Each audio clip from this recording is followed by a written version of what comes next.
उस्मान दुआखाना पे हम आए हैं माशाल्लाह।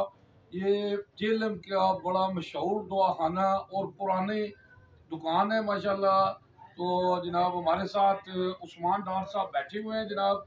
आज हमने पब्लिक के लिए इनसे ये पूछना है जो पब्लिक को आम मसला पेश आता है। एक तो मैदे की प्रॉब्लम है और दूसरा जो गैस ट्रबल होती है, तो इसके बारे में जनाब डार साहब आप क्या कहेंगे जनाब? एक तो ये है कि खाने के साथ दरमियान में पानी थोड़ा पिए जाए, घंटा पहले 2-2.5 घंटे बाद पानी इस्तेमाल किया जाए। दूसरा यह है कि खाने को चबा चबा के एक नवाले को 41 दफ़ा चबाया जाए ताकि एक रोटी से मन पाए, एक सुबह एक दोपहर एक शाम। खाने के बाद पानी ना लिया जाए और दूध पत्ती ना ली जाए, चाय ना ली, सब्ज़ खावा जाए, सब्ज़ पत्ती, इलायची, दालचीनी, पुदीना।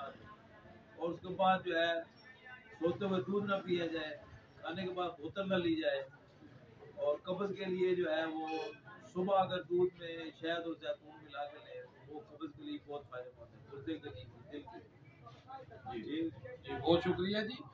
जी माशाल्लाह जी, ये आज हमें ये पता चला है डॉक्टर साहब से कि हम वो पंजाबी में कहते हैं ना दुध पी के सो जाओ, यानी उन्हें दुध पी के सोना नहीं, ये जरा ना सेहत वास्ते नुकसानदेह है। जान है तो जहान है, तो बाकी सब बेजान है। जावा जी जेल।